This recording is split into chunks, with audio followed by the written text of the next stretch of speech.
All right. And then just as a reminder, I did split this Let's Get Real into 2 sessions because, like I said, I have a lot to cover. It's going to be pretty data and recommendation heavy.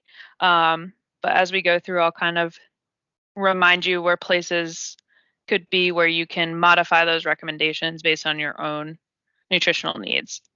So we'll talk about performance nutrition today.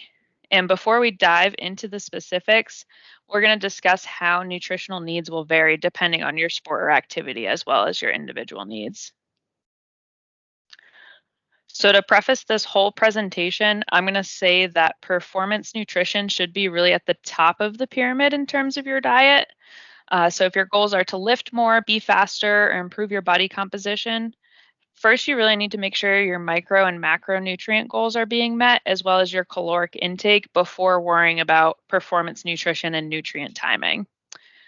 That being said, it's okay to try out performance nutrition practices, even if your everyday nutrition isn't 100% dialed in, but you might not see drastic results from it. You'll get a little bit more out of making sure your basic micro and macronutrient goals are met. But in the next few slides, I'll go over the recommendations for general nutrient timing and the amounts before, during, and after exercise. But here are a couple of things that could change how you apply those guidelines to yourself. So overall diet, which is any restrictions or personal preferences you might have in your food choices. Tolerability and gastrointestinal comfort, how a food might settle on your stomach, especially important before and during activity. And then your body composition can influence your nutritional needs, your body weight, body fat percentage, and energy balance.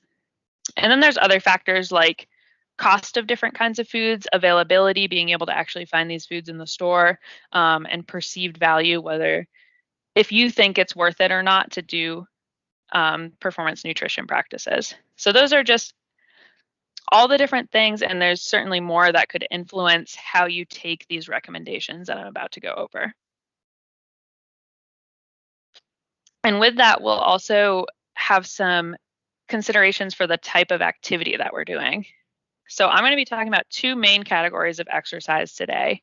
Anaerobic, which we'll call strength and power, and aerobic, which we'll call endurance.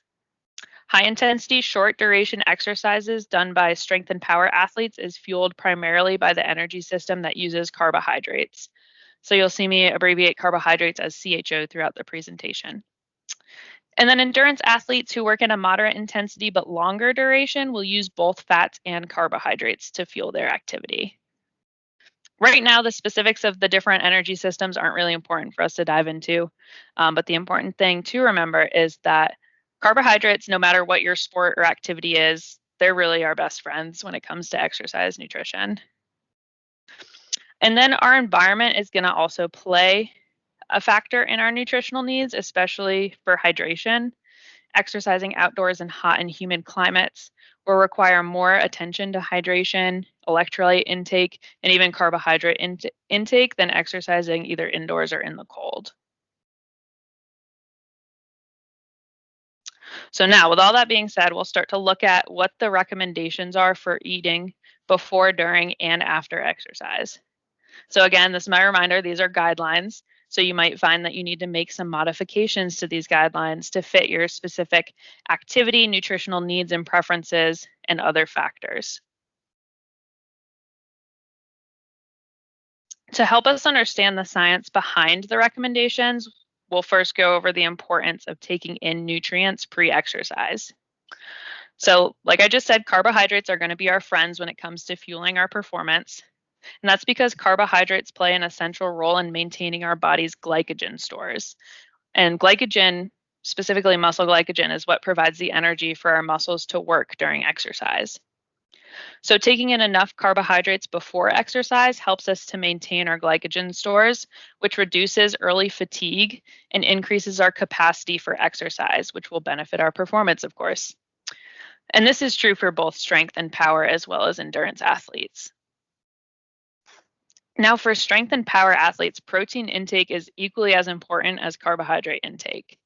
Eating enough protein and a high enough total caloric intake will support muscle protein synthesis post-exercise, which is how you increase your muscle strength, power, hypertrophy or size, and muscle endurance. Adequate protein intake is also important for endurance athletes, but carbohydrates really take the priority when we're talking about pre-exercise. And then water intake or being in a state of euhydration can help to also prevent early fatigue. Dehydration can cause problems with regulation of your body temperature, sweat production and sweat rate, and your glycogen utilization, all of which will slow you down as your body tries to prevent overheating. And overhydration can cause problems too, like with electrolyte balance and just comfort level. And then also kind of with hydration, electrolyte balance, whether we're getting it through our foods or our fluids, is important to maintain muscle and nervous system functioning so that you can perform at your best. So now I'll kind of walk through each macronutrient and hydration as well for our pre-exercise guidelines. So first, we'll talk about carbohydrates. In order to maximally maintain our glycogen stores to fuel our activity, we need to eat enough carbs habitually every day at a rate of about 6 to 12 grams per kilogram of body weight per day. Again, your activity intensity and duration will kind of determine where in that range you're going to fall, but those are the general guidelines, between 6 and 12 grams per kilogram of body weight per day to be eating on a daily basis. And then specifically when we're talking about right before exercise, in the 1 to 4 hours leading up to our activity, it's recommended to consume 1 to 4 grams per kilogram of body weight of carbohydrates in order to increase our glycogen availability and help maintain our blood sugar. So I just put an example kind of down towards the bottom for a 70 kilogram, about 155 pound athlete falling on kind of in the middle to the high range. So this would be maybe like a ultra endurance athlete, something like a peanut butter and jelly sandwich, a cup of granola and a banana, an apple and half a cup of oatmeal, a Cliff Bar and some trail mix, half a cup of pretzels, or a bagel. Those all would be good options for a pre-exercise meal for someone with that body weight. Just to give you an idea of things you could eat. Of course, that can all vary based on our individual preferences. So then when we're talking about protein, our total daily intake is going to be more important than our timing of protein intake. Strength and power athletes need about 1.4 to 2.2 grams per kilogram of body weight of protein per day to maintain and increase their muscle mass. And the greatest increases in muscle protein synthesis is seen when this daily requirement is spaced out in doses over the course of the day, doses of 20 to 40 grams every 3 to 4 hours. So that can get really specific if you want it to, but overall we're shooting for daily protein intake somewhere between 1.4 and 2.2 grams per kilogram of body weight per day. Some examples again at the bottom of good pre-exercise protein sources. These would specifically probably be better for those strength and power athletes, just because these aren't things you might want to eat before an endurance event, but like a protein shake, protein bar, cup of Greek yogurt or cottage cheese, 5 ounces of chicken, can of tuna, or some high volume mix of, grains, legumes, nuts, seeds, something like that.